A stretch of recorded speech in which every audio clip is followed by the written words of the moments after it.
Je dis un grand bonjour à tous, bien-aimés frères et sœurs, amis qui vous nous écoutez en ce matin. Que la paix, la grâce, la bénédiction du Seigneur soit notre partage. Nous voulons ensemble méditer la bonne parole du Seigneur et nous prendrons un texte qui sera notre texte de base dans le livre de Proverbes chapitre 6, versets 6 à 11.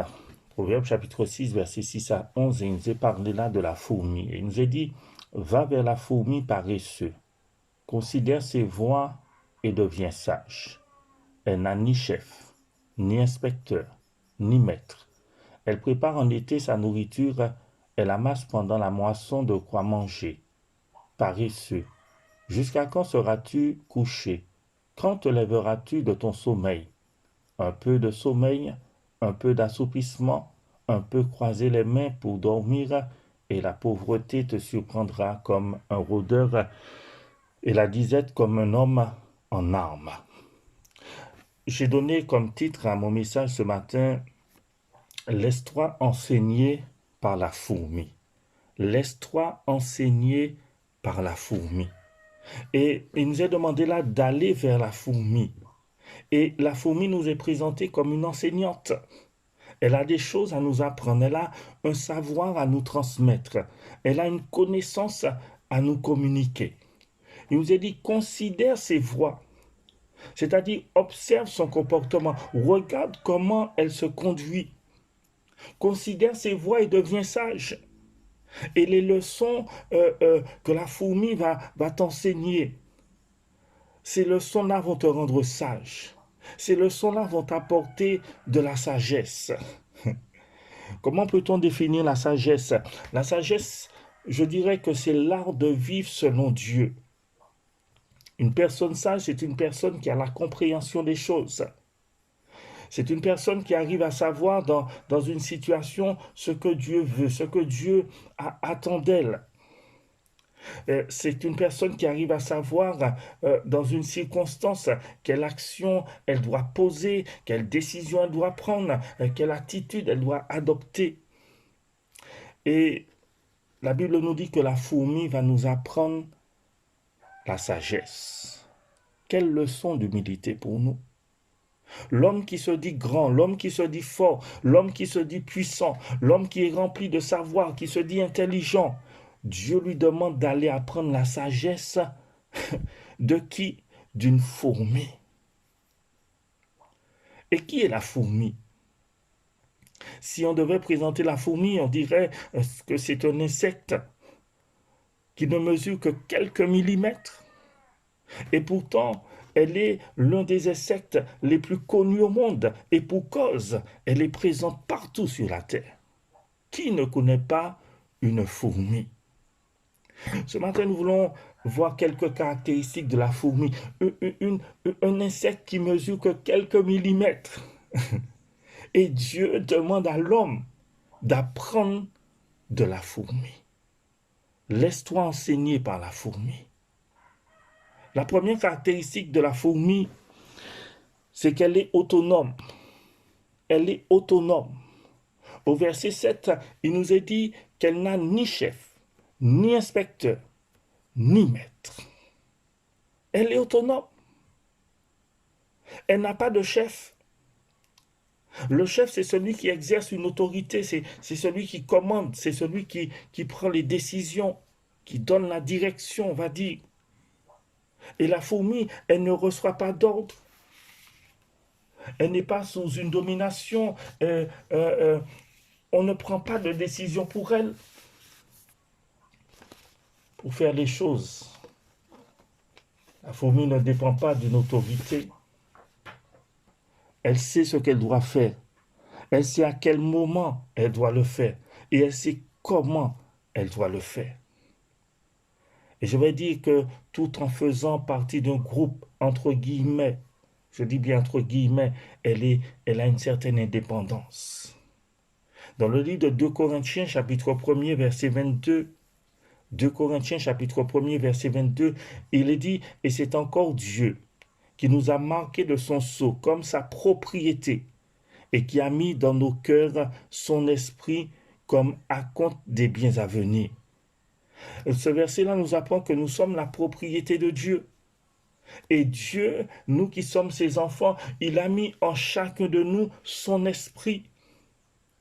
Et son esprit en nous a cette capacité de nous conduire. Son esprit en nous, l'esprit de Dieu en nous a cette capacité de nous diriger dans nos choix, dans nos décisions. L'esprit de Dieu en nous a cette capacité de nous dire quoi faire et comment faire.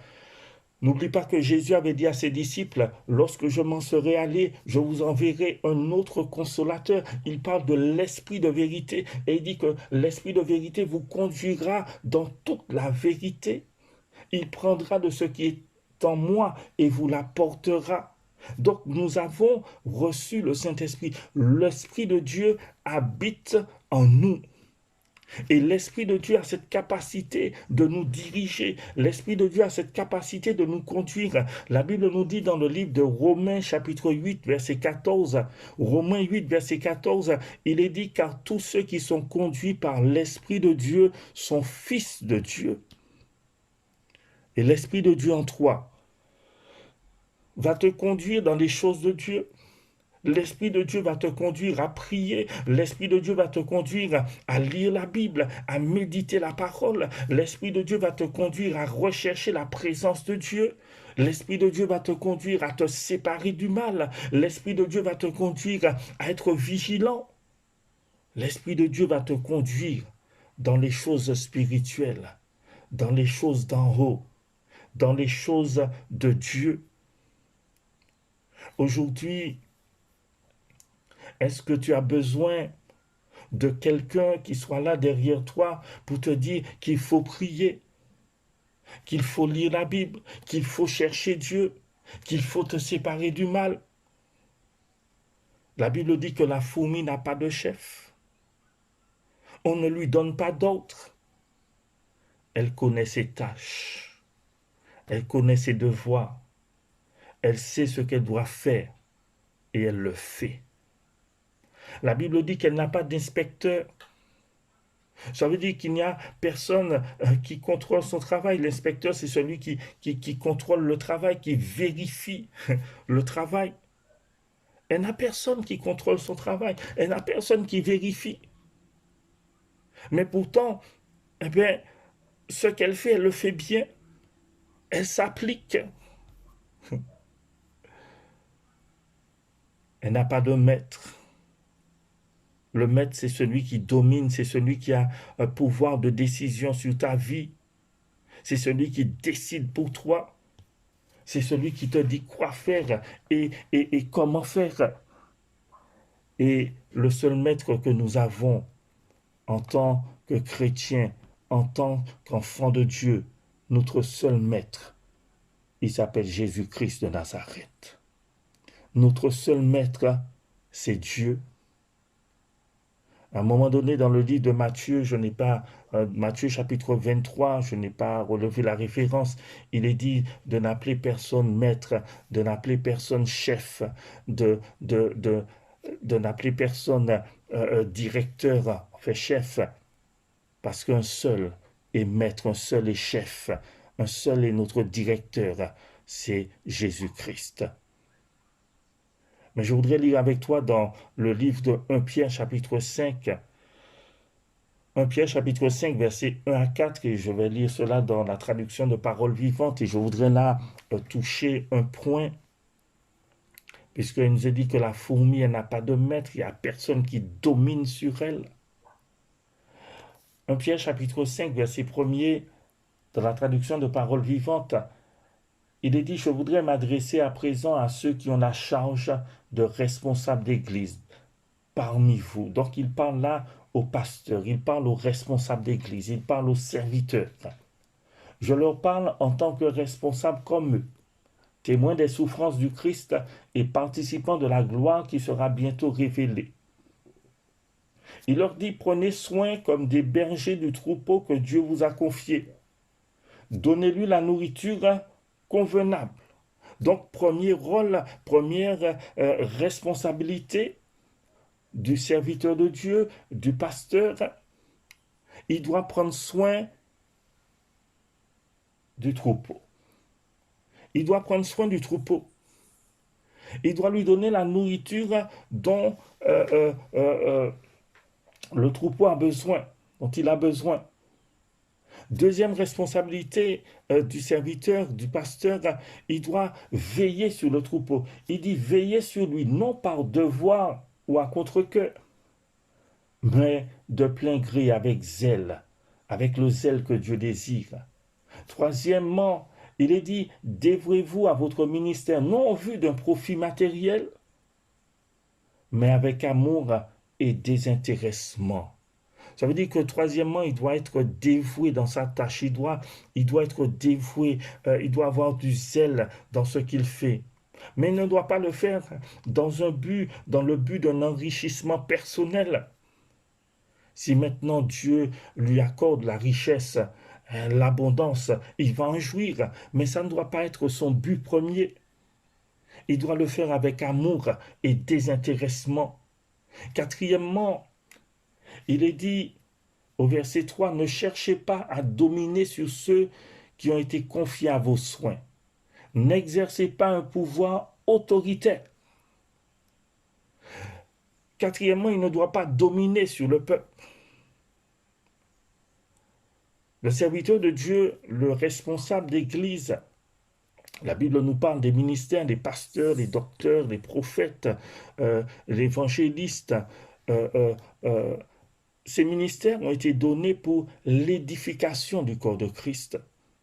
Il dit afin que nous soyons tous parvenus à l'unité de la foi, à la mesure de la stature parfaite de Christ, donc à la maturité chrétienne.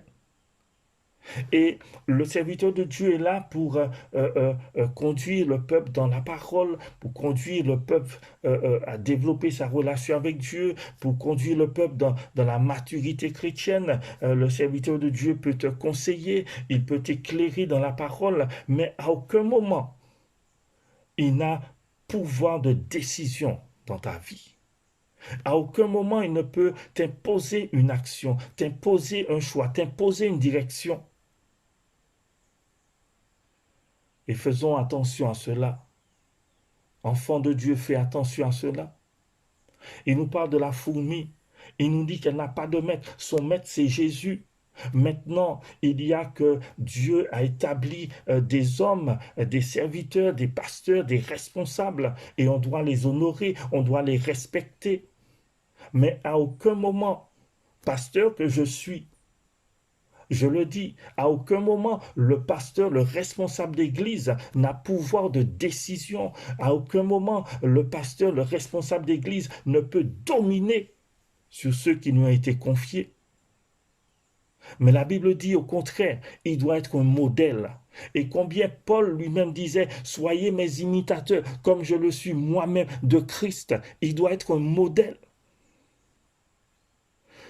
Nous sommes dans ce temps de confinement où les églises sont fermées et il y a sur les réseaux sociaux des temps de prière en direct. C'est très bien. Il y a des cultes en direct, c'est très bien. Nous-mêmes, nous avons organisé les choses autrement. Nous-mêmes, nous avons mis en place un certain nombre de choses. Mais je voudrais te dire, enfant de Dieu, fais attention. Vous savez, nous sommes dans ce temps où on est à la maison. Et c'est vrai qu'il y a de ceux qui sont en télétravail. Mais si tu décides que tu veux faire ton culte le mercredi matin avec tes enfants, c'est ton choix. Et tu as la liberté de pouvoir le faire. Si tu décides que tu veux faire ton culte le samedi, si tu décides que tu veux faire ton culte n'importe quel jour de la semaine, parce que nous faisons le culte dimanche, parce que le dimanche c'est le jour qui n'est pas travaillé, où tout le monde a la possibilité de se réunir ensemble. Mais aujourd'hui qu'on est à la maison, on ne peut pas m'imposer que je dois prier à telle heure, je dois faire telle chose à telle heure. J'ai cette liberté d'organiser ma journée comme je l'entends. Donc faisons attention à ces choses. Je ne t'ai pas dit de ne pas faire le culte dimanche matin, ce n'est pas ce que j'ai dit, mais j'ai dit que tu as la liberté La fourmi, deuxième caractéristique de la fourmi, premièrement, elle est autonome.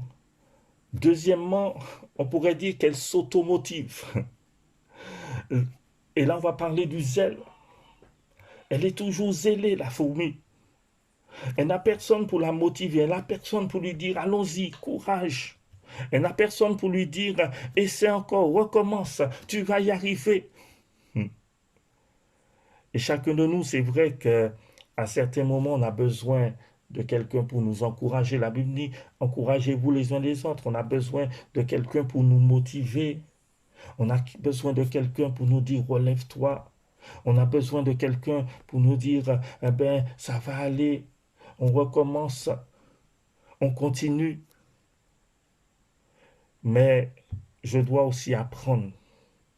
Je dois aussi apprendre à me laisser encourager, motiver par Dieu lui-même. Je dois apprendre à me laisser encourager, motiver par la parole de Dieu, par l'Esprit de Dieu. Dans Romains chapitre 12 au verset 11, Romains chapitre 12 verset 11, je voudrais te lire ça dans la traduction de Parole vivante. Il est dit, ne devenez pas nonchalant dans votre travail. Faites-le avec énergie et zèle. Ne laissez jamais votre ardeur se refroidir. Maintenez vive et claire, la flamme que l'Esprit a allumée en vous. Et il dit, servez le Seigneur. Il nous dit là, ne devenez pas nonchalant dans votre travail. Faites-le avec énergie et zèle. Et dans ce temps-là où nous sommes, eh bien, on pourrait avoir tendance à devenir nonchalant. On pourrait avoir tendance à ce que notre ardeur se refroidisse. Mais il dit de ne pas devenir nonchalant, d'avoir toujours ce zèle. Il dit, servez le Seigneur, ayez du zèle et non de la paresse, dit la traduction de Second, servez le Seigneur.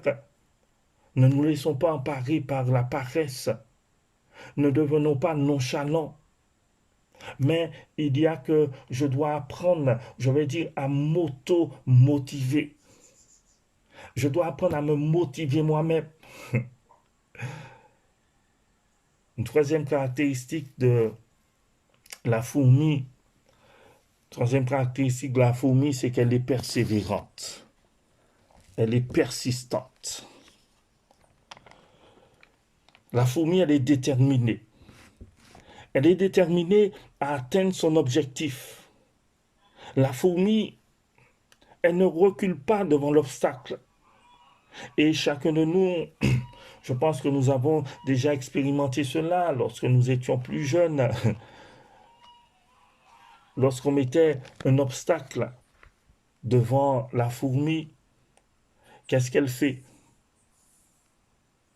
Il y a deux possibilités. Soit elle contourne l'obstacle, ou carrément elle passe par-dessus. On pourrait dire qu'elle la surmonte.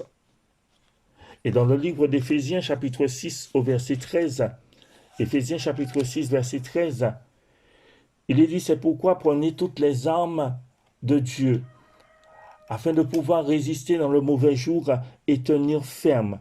Il nous dit, après avoir tout surmonté. Après avoir tout surmonté. Et il y a des obstacles qui vont se dresser sur notre chemin. Il y a des choses qui vont venir là, qui vont se présenter pour nous empêcher d'avancer, pour nous empêcher d'atteindre nos objectifs, pour nous empêcher d'atteindre nos buts. Il y a toutes sortes de choses qui vont venir se dresser devant nous. Mais la fourmi, elle ne recule pas devant l'obstacle. À aucun moment, tu ne vas voir une fourmi dire, bon ben, la route est barrée, il n'y a pas possibilité d'aller de l'autre côté. Alors je vais faire demi-tour. Alors je vais retourner en arrière. Non, tu déplaces l'obstacle. Elle cherche encore à la contourner. Tu vas déplacer encore l'obstacle. Elle cherche encore à la contourner. Et si elle peut l'escalader, si elle peut passer par-dessus, elle va le faire. Mais la fourmi, elle est persévérante, elle est déterminée à atteindre son but, à atteindre son objectif. Et sur notre route, certainement que nous aurons à faire face à l'opposition, que nous allons rencontrer l'adversité. Mais nous devons nous souvenir de notre Seigneur Jésus-Christ. Il est dit de lui dans le livre des Hébreux, chapitre 12, verset 13, Hébreux 12, verset 3, pardon. Il est dit, considérez en effet celui qui a supporté contre sa personne une telle opposition de la part des pécheurs, afin que vous ne vous lassiez point l'âme découragée. Jésus a connu l'opposition. Jésus a connu l'adversité. Mais il ne s'est pas laissé décourager. Il ne s'est pas laissé abattre. Il n'a pas reculé devant l'obstacle. Il n'a pas abandonné devant l'opposition. Dans le livre de Jean, chapitre 16, au verset 33, il nous est dit, et c'est notre Seigneur Jésus qui parlait à ses disciples et qui nous parle encore en ce matin, à nous qui sommes ses enfants. Il dit, vous aurez des tribulations dans le monde, mais prenez courage, j'ai vaincu le monde. On va connaître des moments d'oppression, on va connaître des moments de souffrance, on va connaître des moments de détresse, on va connaître des difficultés en tout genre. Mais je dois avoir du courage, je dois avoir confiance. Et comme la fourmi, je dois surmonter tout obstacle qui se présente devant moi, qui se dresse devant moi. Je me souviens de David qui disait dans un psaume, « Avec mon Dieu, je franchis une muraille. » Rappelle-toi, la fourmi, elle est persévérante, elle est persistante. Et dans le livre des Hébreux, il nous est dit que c'est par la foi et par la persévérance qu'on hérite des promesses. C'est par la foi, non seulement la foi, mais accompagné de la persévérance, qu'on va obtenir ce que Dieu nous a promis, qu'on va voir s'accomplir dans nos vies les promesses de Dieu. Je voudrais que tu te rappelles que la fourmi ne recule devant aucun obstacle. Et je prie que quelqu'un puisse faire cette déclaration ce matin, disant, je veux être comme la fourmi. Je confesse que je suis comme la fourmi, je ne recule devant aucun obstacle. Vous savez, il arrive des fois que nous entreprenons quelque chose. Et pendant que nous avançons dans ce que nous avons entrepris, nous réalisons que la chose n'est pas facile à réaliser. Nous réalisons qu'il y a une difficulté, que c'est plus compliqué que ce que l'on pensait. Et on peut avoir tendance à se dire qu'on laisse tomber, qu'on abandonne. Non, ne recule pas devant l'obstacle. Ne recule pas devant la difficulté. Même si ce n'est pas facile, même si c'est plus compliqué que ce que tu avais pensé, ne fais pas demi-tour. Garde confiance et du courage et persévère. La fourmi, elle est persévérante, elle est persistante. Une quatrième caractéristique de la fourmi, bien sûr, il y a tellement de caractéristiques, on ne va pas toutes les voir ce matin. J'ai voulu voir certaines caractéristiques. La fourmi, la Bible nous dit qu'elle nous montre qu'elle est travailleuse. Elle est travailleuse, la fourmi. On a l'impression, lorsque tu regardes une fourmi, on a l'impression qu'elle est infatigable. Proverbe chapitre 18 au verset 9, Proverbe 18 verset 9 nous dit que celui qui se relâche dans son travail est frère de celui qui détruit. Celui qui se relâche dans son travail, il ressemble à celui qui détruit. Et nous sommes appelés à travailler à notre salut. Nous sommes appelés à travailler de mieux en mieux à l'œuvre du Seigneur. Nous sommes appelés à travailler pour Dieu. Soyons infatigables dans notre travail. Et il y a que la Bible nous montre que Dieu est celui qui renouvelle nos forces. Celui qui nous donne de la vigueur, celui qui nous donne la force de continuer à avancer. La fourmi, elle est travailleuse. Tu dois travailler. Tu dois prendre le temps de lire la parole. Tu dois prendre le temps d'étudier la parole. Tu dois faire des efforts. Une cinquième caractéristique de la fourmi, elle est toujours dans la préparation. La Bible dit au verset 8 de Proverbes chapitre 6, elle prépare en été sa nourriture. Elle amasse pendant la moisson de quoi manger. Elle est toujours là dans la préparation. Elle est toujours là à amasser de la nourriture, à faire des stocks. Et je voudrais te dire, profitons de ce temps de confinement pour nous nourrir de la parole, pour prendre le temps de l'étudier, prendre le temps de nous rapprocher de Dieu. Tu dois te préparer. Tu dois te préparer pour l'heure de la tentation. Dans Marc chapitre 14, verset 38, il est dit « Veillez, priez, afin que vous ne tombiez pas en tentation. L'esprit est bien disposé, mais la chair est faible. » Ça veut dire que la tentation viendra, mais il y a une préparation. Tu dois veiller, tu dois être vigilant, tu dois prier. Tu dois te préparer pour le jour où la tentation va se présenter, pour que tu sois fort face à la tentation, pour que tu aies la capacité de pouvoir résister à la tentation. Tu dois te préparer pour combattre le diable. Dans Éphésiens chapitre 6, verset 11, on l'a lu tout à l'heure, il est dit, il nous est demandé de nous revêtir de toutes les armes de Dieu, afin de pouvoir tenir ferme contre les ruses du diable. Lorsque les pièges vont se présenter, lorsque les choses vont se présenter, il faut qu'il y ait cette préparation pour pouvoir tenir ferme. Mais s'il n'y a pas de préparation, lorsque Satan va mettre en place des stratégies, eh bien, tu vas tomber dans ces pièges parce que tu n'es pas préparé. On doit se préparer pour l'enlèvement. Jésus, qu'est-ce qu'il nous a dit? Que votre cœur ne se trouble point. Croyez en Dieu et croyez en moi. Il nous a dit, je m'en vais vous préparer une place. Et lorsque je m'en serai allé, je vous aurai préparé cette place. Je reviendrai vous chercher afin que là où je suis, vous y soyez aussi. Se préparer pour l'enlèvement.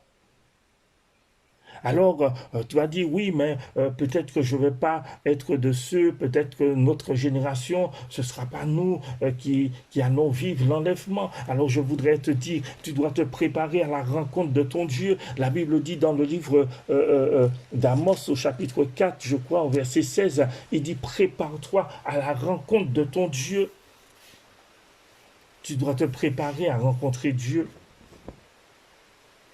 Une sixième caractéristique de la fourmi, c'est qu'elle sait travailler en équipe. Il y a cette parole que nous disons, où nous disons que l'union fait la force. Et dans le livre de Proverbes, chapitre 30, au verset 25, Proverbes 30, verset 25, il est dit, les fourmis peuplent sans force, préparent en été leur nourriture. Il parle là des fourmis. Elle dit que c'est un peuple sans force. Chaque fourmi individuellement, quand tu regardes une fourmi, elle est faible. Avec ton petit doigt, tu écrases une fourmi. Elle est faible. Mais pourtant, il nous dit que c'est un peuple. Les fourmis ensemble forment un peuple. Et ce qui fait leur force, c'est leur unité. Lorsque une fourmi rencontre une miette de pain, elle peut, à elle seule, transporter cette miette de pain. Mais lorsqu'elle rencontre une nourriture plus grosse, qu'est-ce qu'elle fait? Elle s'en va. Et puis tu vois, dans un moment, il y a toute une armée qui vient pour transporter cette nourriture. Elles s'unissent, elles se mettent ensemble et leur unité fait leur force. Lorsque tu observes les fourmis, tu te rends compte aussi qu'il y a une certaine solidarité. Regarde bien, lorsque tu vois une fourmi qui est affaiblie, il y a une qui l'entraîne, qui la prend sur son dos. il y a cette solidarité. Aider l'autre dans sa faiblesse. Et chaque fourmi peut-être est faible, mais lorsqu'elles sont ensemble, lorsqu'elles accomplissent quelque chose ensemble, tu ne vois plus la faiblesse, mais tu vois la force. Et ça, c'est la force de l'unité. Et dans ces moments où, c'est vrai, nous ne nous voyons pas, où nous ne nous rassemblons pas, mais nous devons nous aider les uns les autres, aider l'autre dans sa faiblesse, prendre soin les uns des autres, manifester cette solidarité. Une septième caractéristique de la fourmi, et je vais terminer par là, et la fourmi n'a pas que cette caractéristique, hein, elle en a beaucoup d'autres, mais je ne veux pas entrer dans toutes ces caractéristiques ce matin. Une septième caractéristique de la fourmi, je dirais que c'est son humilité. Son humilité. Elle se sait petite. Elle se sait faible. Et je voudrais terminer en lisant ce passage dans 1 Corinthiens chapitre 12, versets 9 à 10, passage que nous connaissons. L'apôtre Paul parle là de la faiblesse. 1 Corinthiens chapitre 12, ou du moins, pardon, je me suis trompé, 2 Corinthiens chapitre 12. Au verset 9, il est dit, et il me dit, ma grâce te suffit. C'est Dieu qui parle à Paul. Verset 8, il dit, 3 fois j'ai prié le Seigneur de l'éloigner de moi, et il m'a dit, ma grâce te suffit, car ma puissance, ou encore ma force s'accomplit dans la faiblesse. Et Paul va dire, je me glorifierai donc bien plus volontiers de mes faiblesses, afin que la puissance de Christ repose sur moi. Et au verset 10, il dit, c'est pourquoi je me plais dans les faiblesses, dans les outrages, dans les calamités, dans les persécutions, dans les détresses pour Christ. Car quand je suis faible, c'est alors que je suis fort. Et la fourmi, elle se sait petite, elle se sait faible. Elle reconnaît qu'elle est petite, qu'elle est faible. Mais nous aussi, nous reconnaissons que nous sommes petits, que nous sommes faibles. Mais lorsque nous reconnaissons nos faiblesses, c'est à ce moment-là que la force de Dieu va se manifester en nous. C'est à ce moment-là que la puissance de Dieu va se manifester dans nos faiblesses. La fourmi nous apprend l'humilité en sorte qu'elle accomplit sa tâche journalière. Elle accomplit son travail sans attendre de récompense, sans attendre d'applaudissements, sans attendre de louanges. Et nous aussi, nous devons accomplir nos tâches, accomplir notre travail, faire les choses dans cette humilité. La Bible dit que le serviteur qui aura accompli une tâche, il doit dire, j'ai fait ce qui m'a été demandé de faire, tout simplement. Et la récompense, nous l'aurons du Seigneur Jésus. Celui qui va nous récompenser, c'est le Seigneur Jésus.